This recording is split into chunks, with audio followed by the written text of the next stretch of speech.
नमस्कार, मैं जनमुक्ता शिवम गौतम और अमित शाह के एक ही बार से पूरा का पूरा गांधी परिवार धराशायी होता हुआ नजर आ रहा है। और ऐसा लगता है गांधी परिवार के साथ साथ मनमोहन सिंह, चिदम्बरम जैसे और मोंटेक सिंह अहलूवालिया जैसे तमाम लोग अब इस मामले में फंसते हुए नजर आ रहे हैं। दरअसल गृह मंत्रालय ने एक कमेटी गठित की है जिसको अंतर मंत्रालय कमेटी कहा जा रहा है और इसकी अध्यक्षता करेंगे ईडी के एक बड़े अधिकारी। और ये कमेटी जांच करेगी Rajiv Gandhi foundation, Rajiv Gandhi charitable trust और इंदिरा गांधी मेमोरियल ट्रस्ट में हुई तमाम आर्थिक गड़बड़ियों, एफसीआरए और एफईएमए और इसके अलावा इनकम टैक्स के अलावा जो मनी लॉन्ड्रिंग के मामले में ये सारी जांच ये कमेटी करेगी। इस बात की पुष्टि गृह मंत्रालय ने भी कर दी है और गृह मंत्रालय ने कहा है कि एक अंतर मंत्रालय कमेटी गठित होगी जो कि Rajiv Gandhi foundation, Rajiv Gandhi charitable trust और इंदिरा गांधी मेमोरियल ट्रस्ट की जांच करेगी। ये जो जांच है मनी लॉन्ड्रिंग, इसमें सबसे ज़्यादा बड़ा मामला है। इसके अलावा इनकम टैक्स एक्ट है और विदेशी जो विनिमय अधिनियम है उसके तहत इसमें जांच की जाएगी। और ये सारी जांच के बाद ये पता चलेगा कि किस तरीके से राजीव गांधी फाउंडेशन नाम का ये ट्रस्ट बनाया गया, जिसकी अध्यक्षता है सोनिया गांधी और उसका दो बड़े ट्रस्टी राहुल गांधी और उसकी बहन प्रियंका वाड्रा हैं। राजीव गांधी ट्रस्ट में भारत का सबसे बड़ा अर्थशास्त्री और भारत का पूर्व प्रधानमंत्री मनमोहन सिंह इसके ट्रस्टी हैं और उनके बारे में जितना कहा जाए कम है, क्योंकि उन्होंने वित्त मंत्री रहते हुए जब ये ट्रस्ट बना था तब इस ट्रस्ट को 100 करोड़ रुपए भारत के बजट से दिए थे, जो कि उस समय 0.3% था टोटल बजट का जो आउटले था उसका। अब आप समझ सकते हैं कि ये इतना बड़ा अमाउंट था जिसके आधार पर अगर आज की डेट में उसकी बात की जाए तो ये करीब करीब बैठता है 2000 करोड़ रुपए के आसपास। और अगर इसके साथ साथ बाद में उन्होंने ये भी कहा था कि अगर ज़रूरत पड़ी तो 200 करोड़ रुपए और इस ट्रस्ट को दिए जाएंगे, जो कि एक प्राइवेट ट्रस्ट था। लेकिन चूंकि राजीव गांधी का इससे नाम जुड़ा हुआ था और राजीव गांधी की विधवा सोनिया गांधी इसकी मुख्य ट्रस्टी थी, उनका बेटा राहुल गांधी इसका ट्रस्टी था और उसकी बेटी प्रियंका वाड्रा भी इसमें ट्रस्टी थी। इसमें ट्रस्टियों की अगर चर्चा की जाए तो इसमें चिदम्बरम और अहलूवालिया जैसे लोग भी थे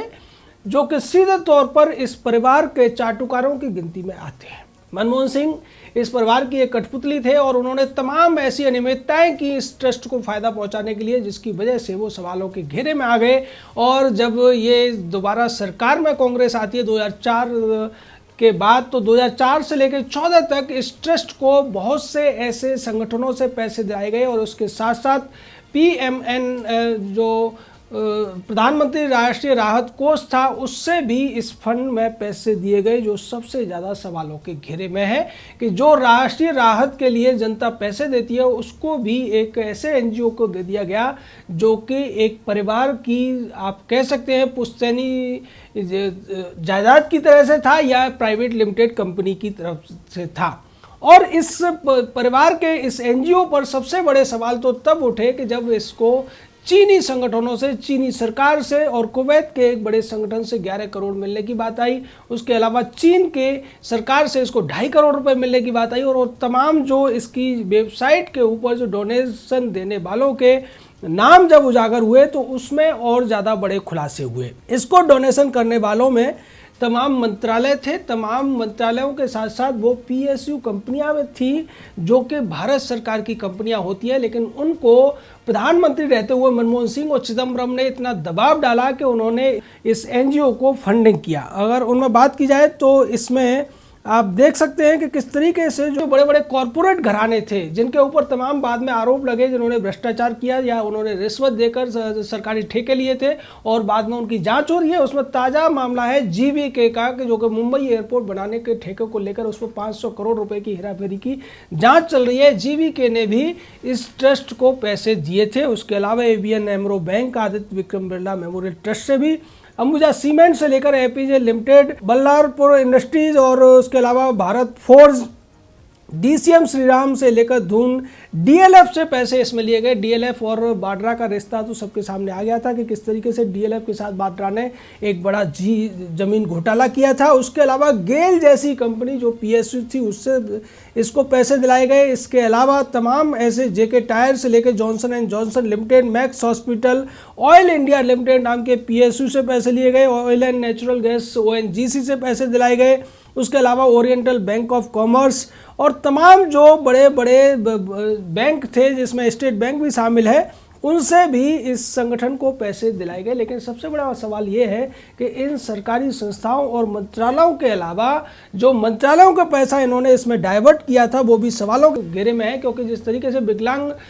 जो महिला कल्याण मंत्रालय जैसे जो मंत्रालय थे, गृह मंत्रालय जैसे जो मंत्रालय थे, उनका पैसा जो जनता के हित में जाना चाहिए था वो इस परिवार की प्रॉपर्टी यानी कि राजीव गांधी ट्रस्ट के लिए दिया गया और इसने कुछ भी काम नहीं किया। इस ट्रस्ट में जिस तरीके से शुरुआत से प्रधानमंत्री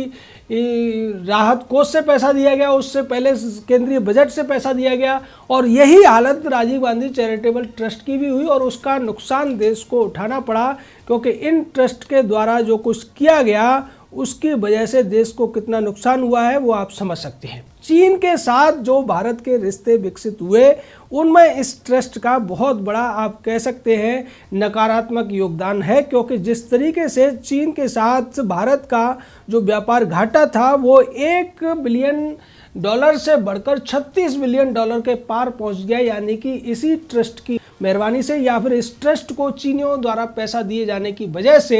मनमोहन की सरकार ने भारत के साथ जो चीन का व्यापार था उसको खुली छूट दे दी और व्यापार घाटा 36 गुना बढ़ा दिया, जो कि एक अपने आप में डिजास्टर कहा जा सकता है। आर्थिक रूप से इस जो कार्रवाई है इसको एक बहुत बड़ा अपराध कहा जा सकता है प्रधानमंत्री और वित्त मंत्री के स्तर पर, लेकिन अंधेर नगरी चौपट राजा वाला हिसाब था उस समय और लूट मची हुई थी। उस लूट में न केवल भारत के जो भ्रष्ट नेता थे उनको फायदा पहुंचाया जा रहा था, भ्रष्ट कारोबारियों को फायदा पहुंचाया जा रहा था, बल्कि भारत के दुश्मनों को भी फायदा पहुंचाया जा रहा था, क्योंकि उनकी तरफ से राजीव गांधी ट्रस्ट में, राजीव गांधी चैरिटेबल ट्रस्ट में और इंदिरा गांधी मेमोरियल ट्रस्ट में पैसा आ रहा था और इस पैसे का सीधे सीधे फायदा राजीव गांधी की पत्नी सोनिया गांधी और उसके बेटा बेटी राहुल और प्रियंका को हो रहा था। साथ ही साथ उनके तमाम चमचों को भी इससे फायदा था। इसी वजह से देश की सुरक्षा को, देश की अखंडता को और राष्ट्रीय हितों को दांव पर लगाकर कांग्रेस पार्टी की सरकार ने इस ट्रस्ट को पैसे देने वालों को तमाम फायदे पहुंचाए। इसको लेकर भारतीय जनता पार्टी ने अब 10 सवाल भी रखे हैं और ये 10 सवाल पूछे हैं कांग्रेस पार्टी से, कांग्रेस के पूर्व अध्यक्ष राहुल गांधी जो कि एक अधेड़ युवा है और उसकी मां सोनिया गांधी से। उन्होंने पूछा है कि 2005 से 9 के बीच राजीव गांधी फाउंडेशन को लग्जमबर्ग की तरफ से और 2006-9 के बीच चीनी सरकार और चीनी दूतावास की तरफ से दान क्यों दिया गया। RCEP यानी कि जो चीन का एक फ्री जोन बनाने का प्रस्ताव था उसमें भारत क्या इसी पैसे के दम पर शामिल हुआ था? क्या इसी पैसे की या इस रिश्वत की वजह से भारत को RCEP में मनमोहन सिंह ने शामिल कराया था और उसकी वजह से चीन के साथ भारत का जो व्यापार घाटा था 1.1 बिलियन से बढ़कर 36.2 बिलियन हो गया था? क्या इसकी वजह यही थी? अगर मैं आपको दूसरे शब्दों में बताऊं तो ये होता है सीधे तौर पर 7,000 करोड़ से बढ़कर ये 2 लाख करोड़ रुपए का व्यापार घाटा हो जाना, ये बहुत बड़ी बात है, चौंकाने वाली बात है। उन्होंने तीसरा सवाल किया कि कांग्रेस पार्टी और चीन की कम्युनिस्ट पार्टी के बीच में जो MOU साइन हुआ था उसके पीछे भी क्या राजीव गांधी ट्रस्ट को दिए गए पैसे यानी उस रिश्वत का कोई योगदान था? राजीव गांधी फाउंडेशन ने चीन के साथ अंतर्राष्ट्रीय स्तर पर क्या काम किया है और चीनी कमीशन की आवाज़ को भारत में कैसे मजबूत किया गया? ये भी जवाब राहुल गांधी से पूछा गया, उनकी पार्टी से पूछा गया है। उन्होंने पूछा है कि राजीव गांधी फाउंडेशन को पैसा क्यों दिया गया, इसके अलावा कई मंत्रालयों से इसको पैसा क्यों दिलाया गया, प्रधानमंत्री राहत कोष से पैसा क्यों दिया गया। ये सवाल भारतीय जनता पार्टी ने पूछे हैं। इसके अलावा पूछा है कि कांग्रेस नेता की कंपनी को PMNRF का ऑडिट करने के लिए किसने कहा था? यानी कि राजीव गांधी फाउंडेशन का भी ऑडिट वही कंपनी करती थी जो कि PMNRF का प्रधानमंत्री राष्ट्रीय राहत कोष का ऑडिट करती थी और यही वजह थी जब कोरोना के लिए PM केयर्स बनाया गया तो कांग्रेस ये चाहती थी उसी कंपनी को इसकी ऑडिट का ठेका दिया जाए जो कि कांग्रेसी कंपनी है। और इस PMNRF में चूंकि कांग्रेस की अध्यक्षा को एक विशेष सीट दे रखी है, इसमें स्थान दे रखा है, इसीलिए कांग्रेस तिलमिलाई थी जब PM केयर्स फंड बनाया गया था। साथ ही साथ बीजेपी ने 8वां सवाल किया कि फाउंडेशन को जवाहर भवन नाम का जो करोड़ों की संपत्ति है वो कार्यालय के रूप में क्यों दी गई, जबकि एक ये प्राइवेट एनजीओ था और प्राइवेट एनजीओ को सरकारी संपत्ति देना, वो भी सैकड़ों करोड़ की संपत्ति देना, जबकि इस ट्रस्ट की जो लिमिट बांधी गई थी वो 100 करोड़ बांधी गई थी, जबकि इसको 100 करोड़ तो पहली बार ही दे दिए थे तब के वित्त मंत्री और भारत के सबसे बड़े अर्थशास्त्री मनमोहन सिंह ने। इस तरीके के काम करने वाले संगठन के साथ में जिस तरीके से मनमोहन सिंह जुड़े हैं, सोनिया जुड़ी है, प्रियंका वाड्रा, राहुल गांधी जुड़े हुए हैं, इसको दान जो मिलता है उसका संचालन एक परिवार करता है, एक परिवार उसको प्राइवेट प्रॉपर्टी की तरह से लगाता है। लेकिन उसके बाद एक और सवाल उन्होंने आखिरी जो सवाल किया है वो ये किया है, मेहुल चोकसी को लेकर राहुल गांधी बार बार हल्ला मचाया करते थे, लेकिन अब जब ये बात सामने आई है कि मेहुल चोकसी की कंपनी ने राजीव गांधी फाउंडेशन को पैसा दिया था, तो क्या राहुल गांधी बताएंगे कि क्या इसी वजह से 500 से ज़्यादा फर्जी कंपनी चलाने वाला मेहुल चोकसी और उसका भांजा नीरव मोदी इस देश में पंजाब नेशनल बैंक और तमाम बैंकों के साथ घोटाला करके भाग गए, उनको भगाने में भी क्या राजीव गांधी फाउंडेशन को दिए गए पैसे का कोई योगदान है? ये सारे वो सवाल हैं जिनके जवाब अब गृह मंत्रालय द्वारा गठित की गई वो अंतर मंत्रालयी कमेटी करेगी। इसकी जांच ईडी के एक बड़े अधिकारी के निर्देशन में होगी। अब निश्चित तौर पर कांग्रेस पार्टी का ये जो शाही परिवार अपने आप को समझता है, जिसने देश को लूटने में कोई भी कोर कसर नहीं छोड़ी है, इस परिवार के ज़्यादातर लोग जो जमानत पर चल रहे हैं, तो इसको आप ऐसे भी कह सकते हैं कि कांग्रेस का सबसे बड़ा जमानती परिवार और उसके तमाम चाटुकार, जिनमें भारत के पूर्व प्रधानमंत्री और भारत के सबसे बड़े अर्थशास्त्री मनमोहन सिंह और वित्त मंत्री रह चुके पी चिदम्बरम जैसे 100 दिन के तिहाड़ी भी शामिल हैं। तो ऐसे लोगों के ऊपर अब शिकंजा कसने की तैयारी गृह मंत्रालय ने कर दी है और इसके लिए अगर श्रेय किसी को दिया जा सकता है तो वो गृह मंत्री अमित शाह को, जो इन्होंने इतना ज़्यादा मजबूत स्टेप उठाया। लेकिन उसके बाद कांग्रेसी चमचों और कांग्रेस के द्वारा पाले पोसे गए तमाम पत्रकारों को तिलमिलाहट हुई है। राजदीप सरदेसाई कहता है कि जब कोरोना से देश पूरी तरह पीड़ित है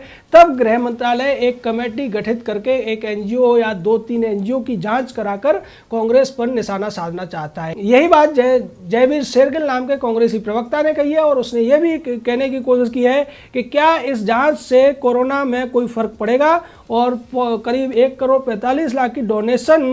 अगर किसी वेलफेयर संगठन को दी जाती है तो उससे क्या फर्क पड़ता है। आप ये बताइए कि आप कोरोना को लेकर या गलवान की सिचुएशन पर क्या कह रहे हैं और गलवान में जिस तरीके से चीनी कब्जा कर रहे हैं उस पर आप क्या कहना चाहते हैं। ये कांग्रेस की मानसिकता है। उसी को आगे बढ़ाते हुए मनीष तिवारी ने भी यही सब कहने की कोशिश की है और मनीष तिवारी ने यह कहा है कि रादर देन फाइटिंग चाइना, यानी कि कोविड-19 से लड़ने की बजाय आज जो भारत की अर्थव्यवस्था है उसको सुधारने के बजाय गवर्नमेंट का पूरा जोर कांग्रेस से लड़ने पर है। और किस तरीके से अवैध रूप से कांग्रेस पार्टी के जो मुखिया हैं सोनिया गांधी, उनका एक एनजीओ है, उसको लेकर सरकार ने ये जांच गठित कराई है जो सीधे तौर पर राजनीतिक विद्वेष की भावना से प्रेरित है और ये दिखाती है कि इस सरकार का उद्देश्य केवल और केवल कांग्रेस से विरोध करना है, उसको फंसाना है या उसके खिलाफ साजिश रचना है। तो आप समझ लीजिए देश की जनता ये चाहती है कि हर भ्रष्टाचार की जांच हो, लेकिन कांग्रेस के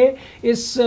बड़े और आला कमान के परिवार जो जमानती परिवार है उसके ऊपर जब जांच का दायरा आगे बढ़ता है तो राजदीप सरदेसाई, रवीश कुमार टाइप के तथाकथित पत्रकार आ जाते हैं या फिर मनीष तिवारी और चिदम्बरम टाइप के तमाम चाटुकार उनके बचाव में आ जाते हैं, क्योंकि वो जानते हैं कि अगर जाँच होगी तो निश्चित तौर पर ये जो जमानती परिवार है जिसमें सोनिया गांधी, राहुल गांधी, प्रियंका वाड्रा या रॉबर्ट वड्रा जैसे लोग हैं वो निश्चित तौर पर जेल के करीब पहुंच जाएंगे और उसके बाद नकाब तो मनमोहन सिंह के उस चेहरे से भी उतरेगा जो खुद को बहुत बड़ा ईमानदार बताते थे, लेकिन भ्रष्टाचार के तमाम कारनामों में उनकी लिप्तता किसी भी हालत में राहुल गांधी और सोनिया गांधी से कम नहीं थी। जय हिंद, जय भारत।